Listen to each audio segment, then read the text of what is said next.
ನಮಸ್ತೆ ಎಲ್ಲರಿಗೂ. ನಾನು ರಶ್ಮಿ ಜಯರಾಮ.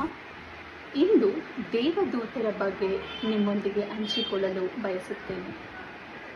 ದೇವದೂತರು ಅಂದರೆ ಪರಮಾತ್ಮನ ನೇರ ಸೃಷ್ಟಿಗಳು.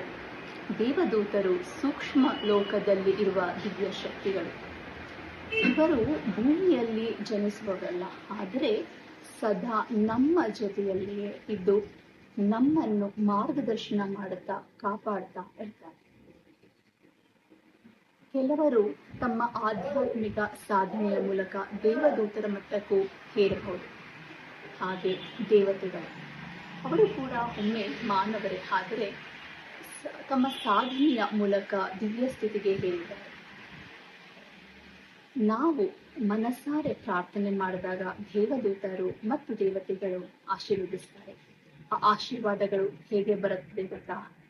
ದಿವ್ಯ ಶಕ್ತಿಯ ಕಿರಣಗಳಾಗಿ, ಜ್ಞಾನವಾಗಿ, ಸ್ಪಷ್ಟತೆಯಾಗಿ, ಚಿಕಿತ್ಸೆಯಾಗಿ, ಮಾರ್ಗದರ್ಶನವಾಗಿ. ಆದರೆ ಇಲ್ಲಿ ಒಂದು ಮುಖ್ಯ ವಿಷಯ ಇದೆ, ನಾವು ಎಷ್ಟು ಸ್ವೀಕರಿಸ್ತೇವೆ ಅನ್ನೋದು ನಮ್ಮ ನಾಡಿಗಳ ಶಕ್ತಿಯ ಮೇಲೆ ಅವಲಂಬಿತವಾಗಿದೆ.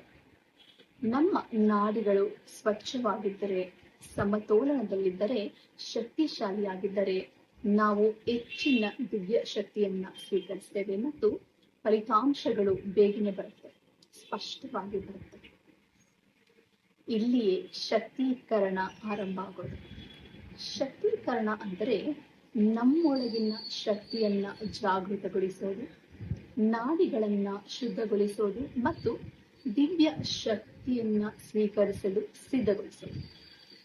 ಒಮ್ಮೆ ನಾವು ಶಕ್ತೀಕರಣ ಹೊಂದಿದಾಗ ನಮ್ಮ ಪ್ರಾರ್ಥನೆ ಬದಲಾಗುತ್ತದೆ, ನಮ್ಮ ಅನುಭವ ಬದಲಾಗುತ್ತದೆ, ನಮ್ಮ ಜೀವನವೇ ಬದಲಾಗುತ್ತದೆ. ಸರಳ ಪ್ರಾರ್ಥನೆ ಅನ್ನೋದು ಒಂದು ಹಂತ ಅನ್ಬೋದು, ಆದರೆ ಶಕ್ತೀಕರಣದೊಂದಿಗೆ ಪ್ರಾರ್ಥನೆ ಎಂಬುದು ಒಂದು ಅನುಭವ. ದೇವದೂತರು ಯಾವ ಧರ್ಮಕ್ಕೂ ಸೇರಿರುವವರಲ್ಲ. ಇವರು ಭೂಮಿಗೂ ಮುಂಚೆ ಇದ್ದವರು. ಎಲ್ಲ ಧರ್ಮಗಳಲ್ಲೂ ಇವರನ್ನ ದಿವ್ಯ ದೂತರನ್ನಾಗಿ ಒಪ್ಪಿಕೊಂಡಿದ್ದಾರೆ. ಇವರು ಒಂದು ವಿಷಯಕ್ಕೆ ಪ್ರತಿಕ್ರಿಯಿಸ್ತಾರೆ, ಅದೇನೆಂದ್ರೆ ಹೃದಯದ ಶುದ್ಧತೆಗೆ, ನಿಷ್ಠೆಗೆ, ನಿಜವಾದ ಉದ್ದೇಶಕ್ಕೆ. ಈ ಕ್ಷಣದಿಂದ ನೀವು ದಿವ್ಯ ಶಕ್ತಿಯನ್ನ ಸ್ವೀಕರಿಸಲು ಸಿದ್ಧರಾಗಿ. ನನ್ನ ಮಾತುಗಳನ್ನ ಕೇಳಿದ್ದಕ್ಕಾಗಿ ಹೃದಯಪೂರ್ವಕ ಧನ್ಯವಾದಗಳು.